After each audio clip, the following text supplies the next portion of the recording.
नमस्कार. अजिच्या चव या चॅनलमध्ये आपणा सर्वांचं स्वागत. आज मी तुम्हाला चारचा नाश्ता म्हणून थोडंसं काहीतरी तोंडाला चटपटीत हवं या वयामध्ये, वृद्धापकाळात किंवा मुलांना पण हवं असतं म्हणून एक पोह्यासारखा प्रकार, त्याला सुशिला नावे बार्शी सोलापूरकडे. आणि तो इतका खुमासदार होतो, त्याचे सेपरेट असे पोहे मिळतात, वेगळे मिळतात, मुरमुरे. पोहे नाही, मुरमुरे मिळतात. ते हे सुशिलाचे म्हणूनच मुरमुरे मागितले जातात. ते मी चांगले वाळवून चाळून घेतलेले आहेत. आता त्याला काय करायचं, प्रथम जसं आपण पोहे भिजवतो तसंच काय करणार आहे पहा. हे पहा, चाळून घेतले, काहीच नाही त्याच्यामध्ये, तर पाण्याने भिजू द्यायचे. तोपर्यंत मी कढई तापत ठेवलेली आहे. त्याला पाणी भरपूर घालायचं आणि चांगले खळबळून एकदा धुवून काढायचे. खरं आपण मुरमुरे खाताना कधीसुद्धा धुवत नाही, माहिती का? पण पावसाळ्याच्या दिवसामध्ये मात्र त्याला थोडंसं नाही म्हटलं तर एक वेगळं हे येत असतं, जीवाणू वगैरे छोटे छोटे असण्याची शक्यता असते. आणि म्हणून पण पोह्यासाठी मात्र हे आपल्याला काय करावं लागतं, आपल्या भाषेत त्याला पोहेच म्हणू, पण सोलापूर बार्शीकडे याला सुशिला म्हणतात. एक 2 मिनटं मी काय केलंय, याला भिजून दिले. पहा, 2 मिनटं हलवून घेतले, धुवून घेतले, चोळून घेतले आणि मग ते आपल्याला त्याच्यातून काढायचे. पहा, आपल्याला वाटलं असं ना की पोहे टाकले की लगेच कोमट होतील, पण नाही. पहा, हे निब्बर असतात जरा. तोपर्यंत आपण काय करूया माहिती का, कढई मी तापत ठेवलेली आहे. त्याच्यासाठी लागणार साहित्य जशी पोह्याची फोडणी तशीच.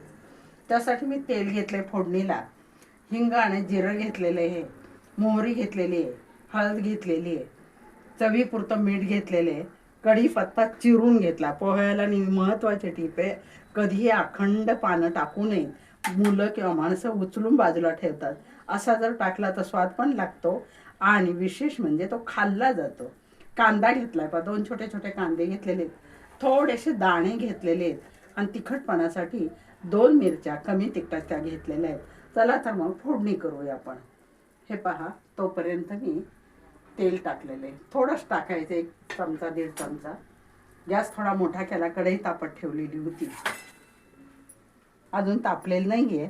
तोपर्यंत आपण हे पोहे काढून घेऊ. भिजलेत पहा आता, हे पहा. आणि आता फक्त असे दाबून पिळून घ्यायचे आपल्याला.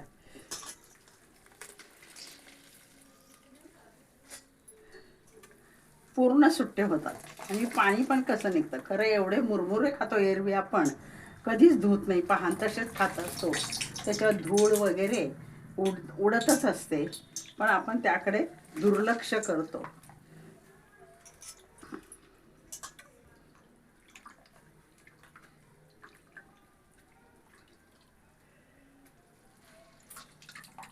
पूर्ण पिळून घ्यायचे आणि अगदी आता ते मऊ होतात. पहा, असं तुमच्या लक्षात येईल, मऊ झालेले आहेत पोह्यासारखे.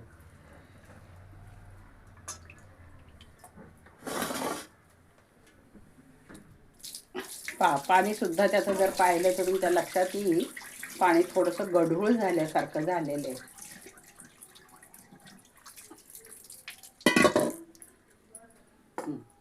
हे पाहता, या ठिकाणी हे भिजून घेते. कढई तापलेली आहे, त्याच्यामध्ये प्रथम मोहरी टाकते. मोहरी जर कडवट राहिली तर मग खातानाही कडवटपणा येतो.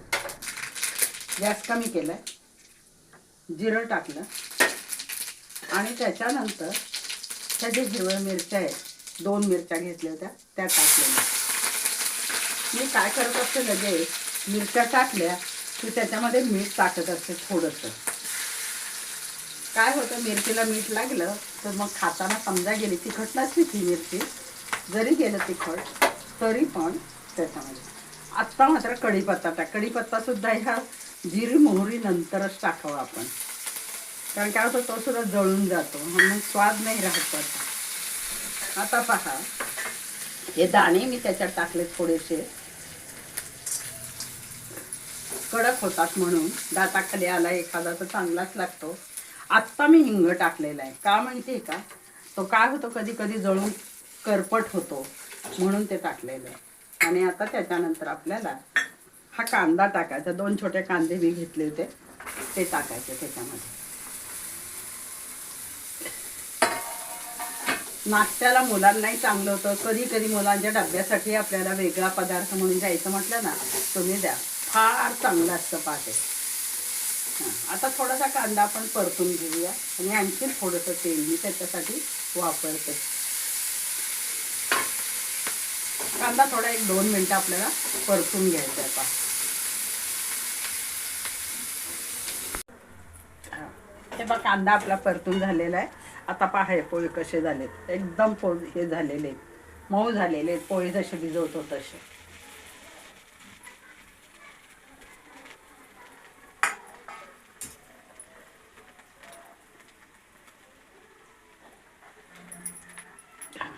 आता थोडंसं हलवून घेऊ आणि त्याला वाफही द्यायची आपल्याला.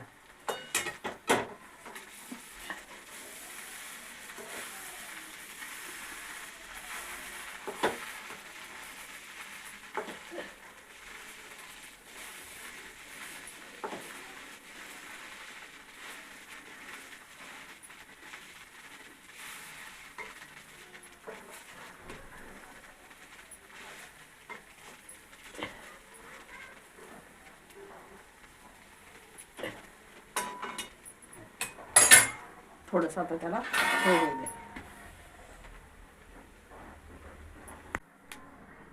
हे पहा, 1 मिनिटभर मी काय केलं, झाकून ठेवले होते वाफ होण्यासाठी. बिलकुल पोह्यासारखेच होतात, पण पोहे नसतात. तरी हे खास सुशिलाचे मुरमुरे असतात. तर याच्यामध्ये आता काय करायचं, वाफ घेतल्यानंतर आपल्याला थोडीशी कोथिंबीरही टाकायची त्याच्यामध्ये थोडंसं लिंबूही पिळायचं आणि हवं असेल तुम्हाला तर तुम्ही साखरही त्याच्यामध्ये टाकून ठेवता. साखर थोडीशी टाकणार आहे मी, जास्त नाही टाकणार. आणि इतकी भारी चव लागते ना, सुशिलाची चवच न्यारी आहे. तुम्ही नक्कीच बनवा घरी आणि मग मला कमेंटद्वारे कळवा. सबस्क्राईब व्हा नसाल तर. आणि काय हा सुशिला प्रकार आहे खाद्यपदार्थात. मला एक नवल वाटलं खरं त्यावेळेस की विदर्भात कोथिंबिरीला सांबार म्हणतात, आपल्याकडे वड्याबरोबर केलेल्या फोडणीच्या वरणाला सांबार म्हणतो. भाषेचं वैविध्य आहे. चला तर मग आपण सुशिलाची चव घेऊया. तर पहा, गरम गरम आता खायला देणार आहे मी. तर अशी ही सुशिला नक्कीच बनवा घरी. तिची कशी चव लागते आपल्या घरी ती मला कमेंटद्वारे कळवा. धन्यवाद.